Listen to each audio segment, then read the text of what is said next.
Teknoloji bağımlılığı son zamanlarda çok ciddi manada artmaya başladı. Özellikle Covid döneminde uzaktan eğitimin tabletlerle yapılmaya başlanmasıyla birlikte televizyonlarda EBA üzerinden biliyorsunuz TRT üzerinden falan programlar yapıldı. Dolayısıyla Covid teknoloji bağımlılığında çok ciddi bir etken oldu.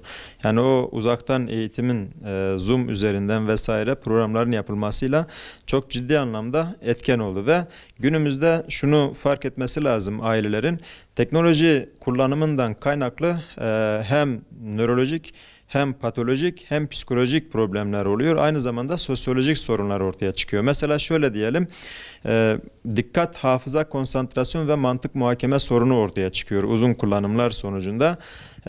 Dikkat dağınıklığı olduğu takdirde hiperaktiviteye kadar gidebiliyor. Bununla birlikte yine patolojik olarak da bedende bazı problemler ortaya çıkıyor. Bunun işte göz yanması söz konusu oluyor veya işte boyun ağrısı söz konusu oluyor. Bel ağrısı, parmaklarda hissizleşme süreci falan başlayabiliyor bir süre sonra. Bunlar biraz daha patolojik olan kısımlar, fakat asıl mesele şu: beynin artık o mantık muhakeme sürecinde hasara uğraması ve mantık muhakemenin zayıflamasıyla birlikte kişinin hislerinde, duygularında dahi, davranışlarında dahi problemler ortaya çıkıyor. Onun için teknoloji bağımlılığı dediğimiz zaman masum olarak görülmemesi gerekiyor. Bir şey olmaz gözüyle bakmaması gerekiyor ailelerin.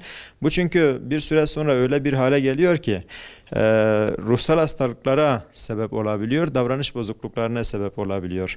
Yani aynı zamanda beynin düşünce sağlığını aynı zamanda bozuyor. Yani bu da bozulduğu takdirde artık hissizleşme süreci de aynı zamanda başlayabiliyor.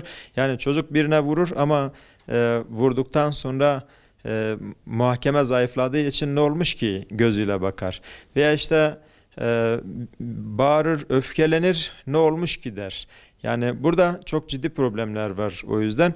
Onun için mümkün olduğu kadar yani bu sürece dikkat edilmesi gerekiyor. Anneler, babalar teknoloji bağımlılığının o sorunlarını, zararlarını fark ettikten sonra yani bu tür çalışmalarla kendini yetiştirmeleri de gerekiyor aynı zamanda ve bu sorunları fark ettikten sonra çözüm arayışlarına girmesi gerekiyor. Özellikle pedagojik olarak anne babaların dikkat etmesi gereken şey şu: çocuğuna telefonu verdikten sonra mesela bir nevi o telefon o çocuğu oyalamaya başlıyor. Oyalarken zarar veriyor ama bunun farkında değildir. Özellikle bağımlılığın başladığı yer zaten anne rahat ev işini yapsın diye veya işte kendi işlerine baksın diye televizyonu, o çizgi filmi açmayla başlıyor her şey zaten. Daha sonrasında işte telefon aldıktan sonra zaten sosyal medya bağımlılıkları başlıyor bu sefer. Dolayısıyla bunlar bir bütün olarak baktığımız zaman çok ciddi anlamda dediğimiz gibi zarar veriyor. Mesela en önemli zararlarından bir tanesi de yine asosyalliktir. Yani kişi fazla kullanımdan dolayı artık kendi sosyal hayattan kendini çekiyor ve dijital hayata girmiş oluyor. Yani burada dijital hayatta herhangi bir sorumluluk yok. Kendini istediği gibi zengin ya da işte güç sahibi veya makam sahibi olarak da aynı zamanda lanse edebildiği için kimse sormuyor çünkü. Dolayısıyla çok daha cazibeli hale geliyor ve dijital sosyal dediğimiz bu alanda istediği gibi hareket ettiği için geriye işte teknolojik aletleri elinden aldığınız takdirde bu sefer çocuk öfkelenmesi zaten söz konusu oluyor ama gerçek sosyal hayata döndüğü takdirde bu sefer bir de bakıyor ki ders var, okul var, sorumluluk var, iş var, kazanması gereken bir işte hayat var, süreç var. Bu da ağır gelmeye başlıyor dolayısıyla. Bu da kişinin sosyal hayattan kopup yine dijital hayata geçmesine, dijital sosyal hayata geçmesine sebep oluyor. Dolayısıyla bu anlamda aynı zamanda hani okuldan kopuş süreci de söz konusu oluyor. Yani fazla teknoloji kullanan gençlerde aynı zamanda akademik başarı da düştüğü için okula da gitmek istemiyor. Yani bu süreç bu anlamda o yüzden dediğimiz gibi dikkat edilmesi gereken bir süreçtir. Masum değildir. Ben şunu söylüyorum. Önümüz 3-5 yılda en yoğun çalışacak kliniklerden bir tanesi bağımlılık kliniği olacak. Yani teknoloji bağımlılık kliniği olacak ve bu diğer patolojik süreçler gibi değildir. Bir ameliyatla da direkt halledemiyorsunuz. Yani çözümü de çok zor olmuş oluyor. O zaman baştan itibaren, tabiri caizse daha ilk çocukluktan itibaren anne babalar çocuklarına vakit ayırması gerekiyor. Birlikte zeka oyunları oynaması gerekiyor. İşte Elif Bağ'dan tutun Kur'an-ı Kerim öğretimine kadar zamanını doldurması gerekiyor ki bir şekilde oyunlarla, eğitimle, ilimle doldurduğu takdirde dolayısıyla çocuk o boşluğu hissedip tekrar telefona, tekrar televizyona, bilgisayara, tablete bir şekilde sarılmasın. Yani onlara maruz kalmasın. Pedagojinin önemli bir yönüdür bu. Diyoruz ki bir şeyi eğer çocuk bir şeyi alsın istemiyorsanız onu kaldırdıktan sonra onun yerine başka bir şey koyun.